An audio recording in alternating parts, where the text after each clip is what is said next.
Hi there, welcome to my channel. Thank you for tuning in. If you haven't subscribed, please subscribe and remember to share with friends. Remember, this is the channel where matters education are discussed. Today I am discussing parental empowerment and parental engagement. Yeah, I'm sure at the mention of this, most people are like, yes, this is important, but where is the time? Yes, I understand the demands of life are there, the economic demands plus other demands are there, that tends to keep most parents away from their children. But this does not mean that you should be away for long. You need to plan yourself within that busy schedule that you are going through, within the busy schedule that you have. Plan yourself and give your children quality time so that you get to understand them, so that you get to understand their needs and intervene at the earliest time possible if there's need for an intervention measure to be put into place. I'll start by mentioning parental empowerment. Parental empowerment simply means enhancing your capacity as a parent to be able to nurture your child's potential in and out of school. So that's the meaning of parental empowerment. Parental engagement simply means being actively involved in your child's holistic development. When I say holistic development, remember, as these children are growing, they go through major milestones, and as they negotiate through these milestones, you as a parent play a very key role in ensuring that all goes on smooth. So then what are these aspects of growth and development? As children grow, they negotiate these developmental milestones, which includes the physical growth and development. We have the social, we have emotional, we have mental, the moral and spiritual aspect of growth and development. And remember, children cannot go through this without your involvement, and not just involvement, let me say without your active involvement as a parent in the life of these children. So create time. The bottom line is create quality time and continuously engage yourself in your child's growth and development. So what then do you need to do as a parent to ensure that at least you do your best as a parent and you are there to support your child? You need to introduce and nurture values in your children to facilitate moral and social development. Also, when we talk of moral development, you must be a good role model in your child's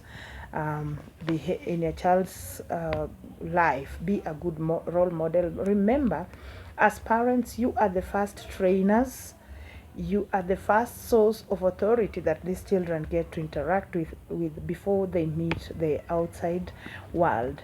Another thing you can do to ensure you are actively involved in a child's life is involve your child in safe and age appropriate not economic but community activities that enhance learning.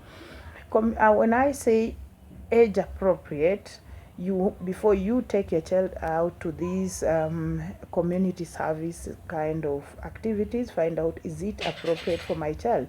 For example, maybe there is a walk where people are raising funds and it's a 20-kilometer walk. Can a 7-year-old comfortably do a 20-kilometer walk? So that's what I mean by age appropriate community activities. So take them to community activities, and as you're taking them, find out, is it age appropriate? We have community activities that take place and maybe the language used there may not be age appropriate. So before you take them there, you have to find out, is it really relevant? What language is going to be used there? What activities? Will my child get tired within the first few minutes? If it is a race, if it is a walk, maybe they are cleaning, it's an estate cleanup exercise. So find out, is it age appropriate? Another way that you can be actively involved in your child's life is to take your children to places of worship. This helps to improve on their spiritual growth and development. So take them to churches, take them to the mosque, take them to the temples. At least ensure they have a connection when it comes to matters spiritual, and let them comfortably talk about it at the end of it. Encourage them and also be a role model. Go to church so that they learn from you. You know, children, they believe in what you do. When they see you doing it, they'll know surely this is the right thing to do. Also, take part in matters to do with education. Attend school functions, attend the educational clinics that are held time in and out. Also involve your children in play, age appropriate play. This helps to take care of their physical health. So there are many things that you can do. I'm just trying to mention but a few. Another important thing that you can do as a parent is discuss behavior and in discipline issues that may arise in the process of learning. So when you discuss, when I say discuss, definitely you are discussing with the teacher or the facilitators wherever your child goes to school. So in case you realize this an indiscipline issue, discuss with the teacher and come up with appropriate intervention measures. Engage yourself in homework. That is very, very important. So create time, at least try to be there.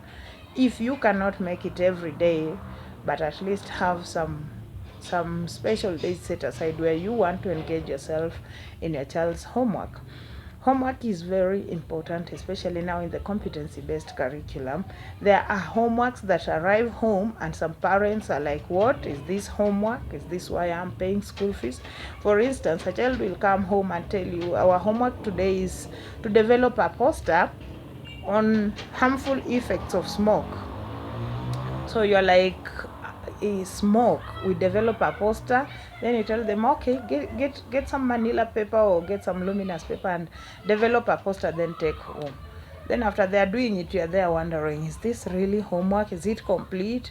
Are children really learning in the competency-based curriculum? Yes, they are learning. When you see a homework arriving and your child has been told, develop a poster and then talk about it. Talk about the poster to your family members. Number one, when they're told to talk about the poster to the family members, number one, that we are training them on community service learning, how to serve the community. So this child is being trained in future to educate the community on dangers of smoking, maybe cigarette.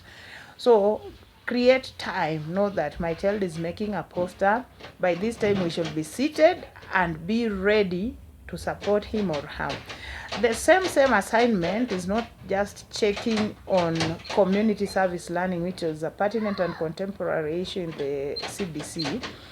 The same homework is checking on creativity. How creative is your child when it comes to making the poster? So when we are able to judge the creativity, we'll be able to tell what kind of artist can this child make. Does this child have a potential when it comes to creativity? If this child is nurtured, how or to what levels is he going to excel in terms of art? The same assignment is checking on communication skills of the child. As the child is talking about the poster, how is he or she explaining this to you? The same assignment is also checking on self-efficacy, which is the confidence of the child, as he is presenting the assignment before the family members. How do you rate the confidence in this child? So after this child has presented this to you, it is you to now communicate the feedback to the class teacher or to the person who gave the assignment. If you're not able to do it on face-to-face, you can do it through the various avenues of communication that have been given to you by the school. You can also do it through the school diary and follow up. For instance, if you realize this child can really draw this child came up with a very good poster, it means this child has a potential when it comes to art and craft. So pick it up from there and start nurturing it to get with the help of the teacher. Remember, when it comes to the growth of and development of the child, and when it comes to parental engagement, it is not a one-dimensional thing. This involves all the stakeholders in the education sector. It involves the stakeholders in school, and this involves the teachers, the parents, the children, even the support staff to some extent. So it's not something that you are going to handle as an individual. You can also be involved by identifying learning challenges that your child is experiencing. If your child during an assignment was not able to accomplish a task or did it but with a lot of difficulties, communicate the same to the teacher and follow up to see the intervention measures that have been put in place as you closely monitor. Remember, we said parental engagement is being actively involved. So you don't just put a comment in the diary and say he or she was not able to do the assignment, then you leave it at that. Follow up. Teacher, what strategies have you put in place? What can I do to ensure we work together for this child to achieve what he or she is supposed to achieve? Remember, for optimal learning to take place, you have to be very, very engaged, and you cannot be engaged just you yourself without involving the learner, without involving the teacher. So you have to work together. You also have, besides identifying the learning challenges, you also identify you as a parent, identify the talents, then communicate, just like I mentioned, the way you can identify the talent of art and the artistic skills that a child has. You can also identify talents such as singing, such as public speaking, and then communicate them to school. It's important for you to communicate, because some children, when they get to school, for one reason or the other, they may tend to keep it to themselves. But when they are home, you can be able to see their talent. So communicate, and once this is brought to the attention of the facilitator, who is the teacher, they will come up with strategies on how to help this particular child so that they live to their full potential. Also, identify transition challenges and work together with the school, work together with the teacher. When I say transition challenges, we have so many transition. We have transition from home to school. This is now for the children who are joining the kindergarten. These children have stayed at home and now they are leaving home to go to school. So that is one transition. We have another transition from kindergarten to lower primary, which is a transition. We have from lower primary to upper primary, or from upper primary to the junior high school. All those are transitions that come with challenges. Children were attached to a particular teacher, children were attached to home, but now they find a different teacher. So you play your role. Know that these are challenges that have to be experienced in the learning process. So your role as a parent is to find out how to intervene. You intervene by talking to your child, prepare them in advance, tell them, now when you go to school next time, you are not going to have teachers so and so, but you'll have this teacher, or you are going now to encounter several teachers, as in the case of upper primary. And so prepare them, tell them it's very normal, and all the teachers are going to do their best to ensure they learn. Prepare your child, and in case you find that they are not settling up within the shortest time possible, communicate to the teacher, and then you will come up with the necessary strategies to ensure learning takes place. So these are just some of the activities that you engage in as a parent to ensure that learning takes place. So be engaged, be empowered for the benefit of the child. So despite that busy schedule, create time for your children. That is it for now. I'll see you next time when I discuss something else. And remember to please subscribe. Bye bye.